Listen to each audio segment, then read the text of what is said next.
Jokan kalau bercanda emang gila ya. Dan ini kayaknya film dia paling seger dalam 20 tahun terakhir, Bay. Wow. Kata ibu, bapak seharusnya udah keluar tahun lalu. Tapi karena bapak sering berantem di penjara, jadi nggak dapet remisi. Maafin Bapak ya. Bapak jangan berantem-berantem lagi ya, Pak. Benar. The Talkies. Ngomongin film bersama Bayu dan Edoy. Debut Jokan sebagai sutradara kan Janji Joni, romcom.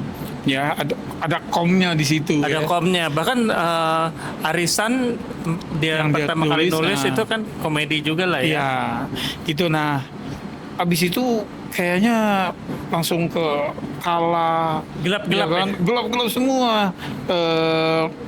Pintu Terlarang, Modus Anomali dan Copy of My Mind itu kayaknya bleak, ya, gore gitu ya. Sehingga apalagi setelah kemudian he went mainstream with Pengabdi Setan. Nah, jadinya udah kayak Jokan tuh horor gitu kan.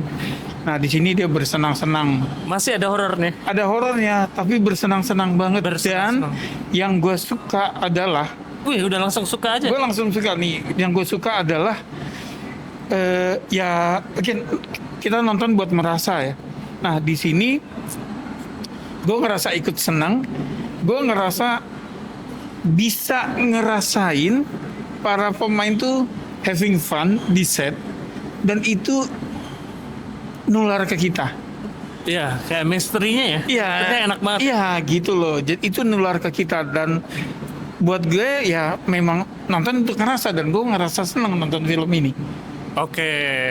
Jadi ceritanya tentang Ghost in Prison. iya prison mestinya bang. Oke, jadi cerita itu Dimas seorang wartawan investigatif. Ya, dia di penjara karena itu ngebunuh bosnya. Dan ngebunuh bukan sembarang membunuh, tapi benar-benar dimutilasi. Kalau inget adegan sipir penjara yang dimutilasi di Silence of the Lambs, itu kayak gitulah ya. Jadi Lebih sadis lagi malah. dibentuk kayak seni instalasi. Iya, kayak gitu. Dan sepanjang film nanti korban-korban pembunuhannya tuh kayak gitu. Gore gitu Oke. ya. Jadi Gitu. dibuka langsung dengan itu ya. Iya. Seperti biasa film-film Jokan openingnya nggak pernah gagal. Ya, Kalau openingnya selalu nendang ya. selalu set the tone. Wah, openingnya nih film gokil. Nah. Ada ciri khasnya Jokan ya. Dan yang gue suka adalah kali ini, ya seingat gue nih, kali ini apa yang dia planting di opening itu konsisten sampai film selesai. Yaitu ketika tokoh yang pertama mati dibunuh di bantai ini kan muncul kayak soulnya ya, yang memang bolong-bolong gitu. Nah, itu muncul terus sepanjang film. Ya kan dia biasanya kadang mana nih yang apa gitu ya. Tapi konsisten di sini. Ya, dia pasti jadi tersangka karena dia satu-satunya yang di situ. Jadinya mau nggak mau dia masuk penjara ya. Iya, dan dia memang dimarahin dan sebetulnya di sini kan memang film ini dipenuhi oleh social commentary. Ya. Jadi kalau ada itu orang- aja dia menyelidiki deforestasi, di Kalimantan. nikel gitu kan ya. Dan di sini tapi kan kantor gedung ada CCTV-nya. CCTV-nya mati, nggak ada misalnya kayak gitu atau hilang. Ya gitulah. Pokoknya Dimas ini masuk penjara. Gitu, dari penjara ini biasa kan, di penjara ada klik-klik gitu, ada geng-geng ya. kubu. Ada kubu-kubu. Nah, ini kubu yang paling berwarna itu yang isinya tuh Abimana, Mike Lucock. Abimana tuh dia yang kayak leader di situ. Ya, Mike Lucock tuh yang paling rohis. Kemudian ada Lukman Lukman Sardi. Sardi yang Dosen. jadi dia the brain of the group gitu ya. Ada Danang yang slick gitu ya. Siapa lagi di situ ya? Oh, ada Yoga Pratama Oke. yang dia punya anak IndiHome. Oh, iya. Gitu. Iya. Itu dia Jadi penting banget perannya. penting banget kuncian. Nah, jadi dia yang paling beragam. Yang lainnya tuh ada yang memang geng narkoba, ada geng yang jadi kaki tangannya kepala penjara kan gitu ya, dan sebagainya gitu. Tapi fokus memang di gengnya Abimana ini. Aming di mana? Aming ada di grupnya Morgan. Dia Algojo itu. Grup saingannya ya. Grup saingan yang sebetulnya grup itu kaki tangannya sipir. Iya, Iya. Algojonya ya. Algojonya gitu loh. Jadi Aming nih kalau ada orang yang harus dibabat gitu ya, dia yang ditugasin. Gitu. Makanya dia setiap kali ditaruh roommate-nya mati. Roommate-nya Nah, mati. kebetulan si Andy Alfian tuh Ditaruh di situ. Nah, jadi gengnya Abimana langsung, berarti ada orang yang pengen dia mati nih, gitu loh. Dia bukan tahanan biasa nih, gitu. Dan pokoknya kemudian selamat. Tapi si Dimas ini, si Andy Arfian ini ternyata dia ngebawa sesuatu, ketempelan ya. ketempelan. Pada saat dia visit Kalimantan itu untuk investigasi, ternyata dia Dia kan menemukan banyak kematian misterius di sana kan. Nah itu kematian misteriusnya itu si pelakunya itu nempel di dia. Gitu. Oke sampai situ aja sih. ya. Gitu. Pokoknya intinya begitu si Andy Alfian masuk, ada Satu persatu satu persatu pembunuhan nih. Iya. Yang ciri khasnya adalah jadi kayak installation art yang lu bilang iya, gitu. dan ada apa setelah ditelaah lagi penyebab kenapa mati, karena ada aura negatif. Iya. Jadi ini sebenarnya kita udah spoiler banget nih ya. Cuma masih banyak. Karena ngomong gitu di, Oh, iya. Masih banyak di sisa lah. podcast. Gitu. Oke. Tadi kau bilang gue suka sama film ini ya, Bay. Karena gue suka film yang energinya tuh infectious, nular ke penonton. Nah, ini berasa kayak contohnya gini, kayak Ocean's Eleven. Kita bisa ngerasain banget nih para pemainnya having fun di situ. Ghost in the Shell tuh kayak gitu. Ya, dan membuat kita berada di pihaknya mereka, sehingga apapun yang mereka hadapi itu kita ikut merasakan. Iya. Dan kita peduli. Dan kita Gitu. peduli, itu yang penting. Itu yang penting. Nah, jadi itu. Nah, kedua yang gue suka lagi tadi juga udah gue sebut, konsisten nih skripnya. Gitu ya. Selain idenya sendiri tuh memang kalau menurut gue sih brilian aja. Gitu ya. Ya, dan yang jadi catatan gue juga mungkin ya biasa kalau apalagi kalau sinetron ngelihat bahwa Joko Anwar X1 nilainya 10, X2 8, X3 6. Karena dia selalu kayak nggak tahu gimana cara menyelesaikan skripnya yang bagus itu. Nah, kalau gue sih mulai dari Siksa Kubur, sebenarnya Siksa Kubur Bukit Duri dia udah mulai, gue nggak merasakan itu gitu. Iya, terutama Siksa Kubur ya. Menurut gue tuh solid banget. Dia apa yang dia mau sampaikan jelas. Nah, gue ngerasa ini juga nggak punya problem nggak terlalu punya problem kalau perasaan gue di Iya. Act 3-nya. Sama gue juga. Jadi ini konsisten gitu ya. Dan dia juga udah set gitu. Nih film karakternya harus ada tujuannya, ada goalsnya. Goalsnya apa? Dan ya nggak. Buat kita jelas itu. Oke. Nggak ada yang ditutup-tutupin. Dan kayak perannya cukup dapat perannya. Maksud Iya. gue nggak ada yang kayak numpang lewat doang. Iya. Jadi gini, masing-masing punya karakteristik tersendiri. Gitu. Kita mungkin lupa nama karakternya, tapi kita tahu kayak si Yoga yang bisa ngeliat aura gitu ya. Dan ada fungsinya. Jadi misalnya kayak Mike Lucock yang Rohis ada fungsinya. Jadi nggak cuma tempelan dia sekedar no ada fungsinya gitu. Nah, oke, ini kan sebagai film komedi ya.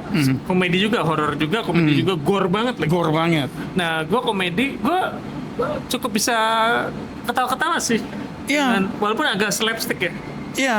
Jadi nah satu lagi ini Bay, poin yang gue suka Bay, menyangkut komedinya ya. Gue suka sama line delivery-nya. Ya, baik si Abimana terutama tuh yang pas mereka lagi kumpul di dalam sel berlima ya. 1, 2, 3, 4, 5 ya. 5 atau 6, berlima. Itu tektokannya tuh yang kayak lu bukan skripnya.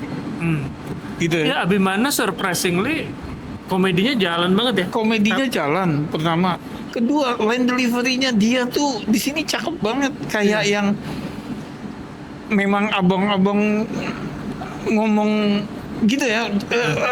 Aduh, gua ngerasain yang kayak dia exasperated-nya tuh enak banget gitu Ya, sebetulnya gini, pada saat dia nons film ini sebagai film komedi, terus gue ngeliat line up-nya, gue agak khawatir karena biasanya film komedi akan dipenuhi oleh para stand up komik yang emang berkualitas dan emang lagi naik daun gitu. Dan ini kayaknya gue ngeliat cuman Nggak kayak ada ya? nggak ada stand up komik, cuman ada Danang yang lumayan komedi. Iya. Lainnya Kayaknya enggak ya? Terus gue kayak Aming juga kan. Aming ya. Wah, Joko Anwar berani banget nih dengan kayak bukan menentang arus dalam tanda kutip, Iya. yaitu tidak memakai komika gitu. Aha. Terus wah berani banget nih, gimana ya? Nah kalau menurut gue sih cukup tersampaikan sih komedinya gitu, walaupun Iya. banyak slapsticknya juga. Enak banget gue ngelihat banternya mereka lima nih. Si Abimana, Lukman Sardi, Mike Lukok, Danang, Yoga, berlima nih mereka, enak banget tektokannya Iya. gitu ya. Yang kayak, dan mereka memang udah temen ya, jadi justru kuncinya di pertemanan mereka yang udah lama itu membuat tektokan mereka tuh natural. Nah soal nge-script, memang gue udah dengar beberapa karena ini kan udah screening beberapa kali, terus gue udah ngeliat beberapa komentar orang kalau skripnya nih nggak natural nih, karena dia ngomongin kayak orang normal tuh nggak ngomong kayak gitu. Karena memang mungkin subjeknya kayak ngomong soal kritik pemerintah itu kayak dipaksakan gitu nggak sih? Kalau gue sih sebelum gue baca komentar itu gue nggak merasa kayak gitu sih. Iya, sebetulnya pertanyaannya adalah emang orang normal kayak gimana sih? Iya. Itu satu ya. Kedua, kita ada di sini dengan yang di sana aja gitu ya, bisa jadi standar normalnya beda, gitu ya, kebiasaannya beda, gitu. Jadi normal nggak bisa jadiin patokan kalau menurut gue. Nah, yang gue jadiin patokan adalah kalau menurut gue ya, line delivery. Lo boleh skripnya ditulis dialognya ya pakai EYD, tapi kalau line delivery-nya kayak Ciko misalnya, Ciko Kurniawan ya, kayak Shenina gitu ya, jadinya natural kayak keluar dari kepala mereka sendiri. Iya, gitu. soalnya kalau kita mau ngelihat film barat pun kayak Quentin Tarantino, tokoh-tokohnya orang bule normal aslinya kayak gitu. nggak ngomong kayak gitu juga gitu. Memang ada world building yang dibangun oleh director itu. Betul, gitu loh. Jadi kalau menurut gue it's not the written words ya, tapi how they deliver the words itu yang lebih penting. Oke. Gitu sih.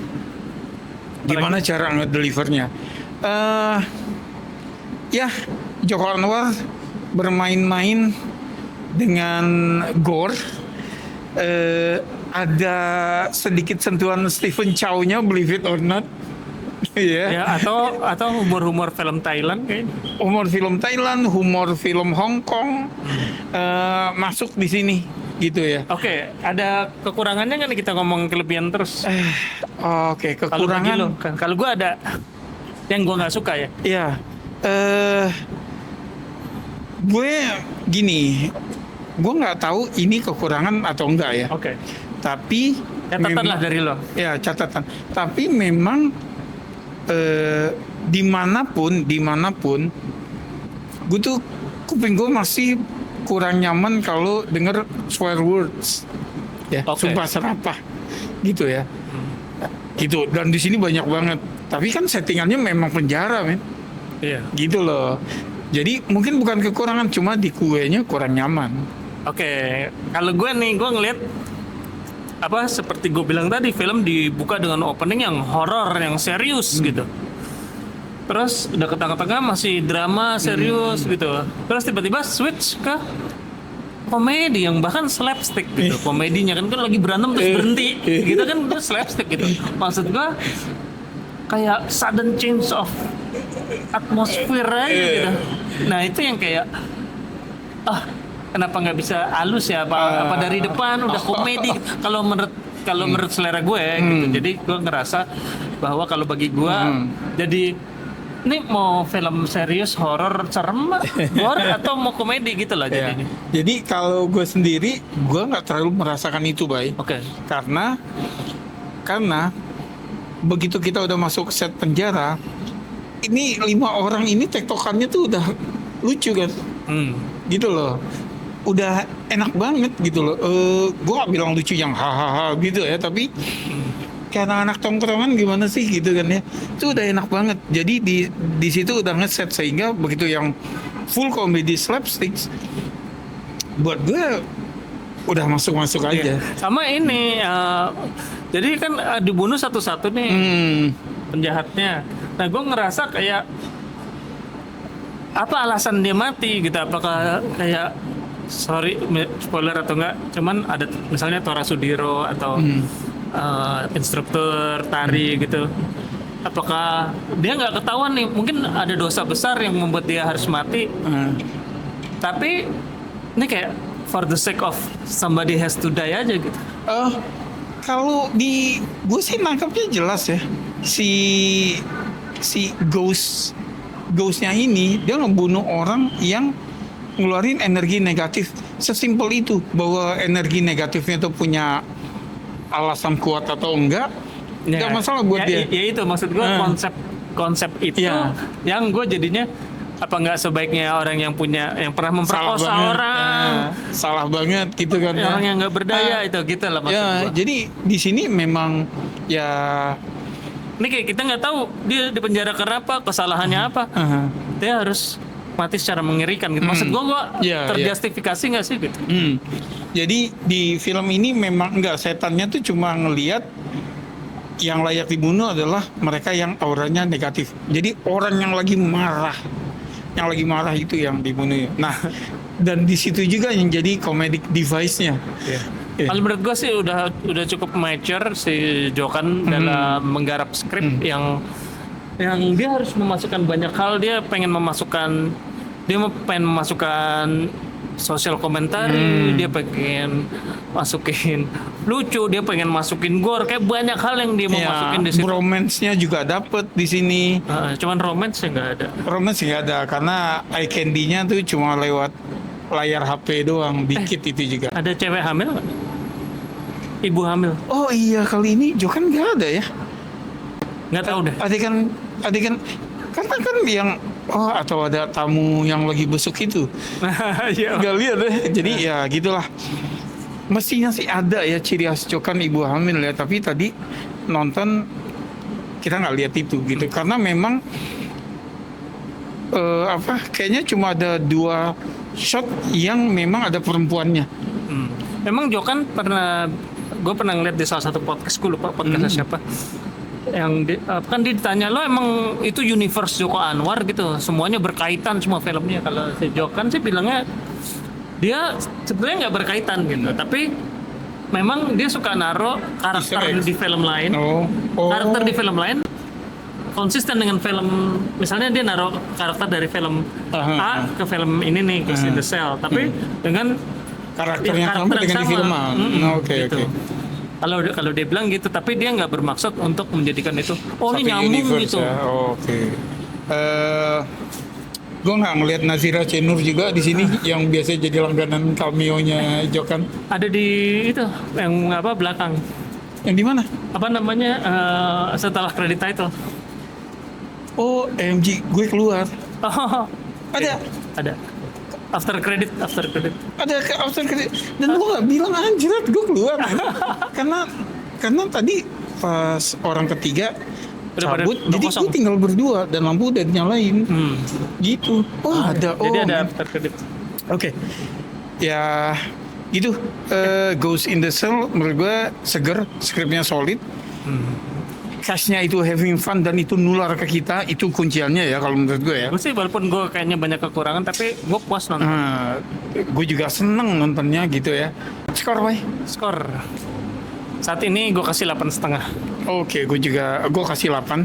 Oke. Solid 8 Karena gue untuk nyamain nama para perasuk kemarin. solid. Sama juga ya lu. Ya, gue solid 8. Gue senang sih ya, ada para prasuk, ada Tunggu Aku Sukses Nanti, ada Nawila. Oh, udah ada banyak nih yang gue kasih Senyawa 8,5 nih. Iya kan, ada ini Ghost in the Shell gitu loh. Dan filmnya makin beragam Ya. gitu. Mudah-mudahan kalian yang udah nonton juga bisa komen di sini. Apa kira-kira yang kurang kita bahas, mungkin bisa ditambahin. Iya, atau mungkin ada Kita Easter salah. eggs ya, yang benar-benar fans beratnya Jokon bisa ngeliat Easter eggs yang kita nggak lihat gitu ya. Silakan tulis di komen. Makasih udah mampir, sampai ketemu di film berikutnya. Salam.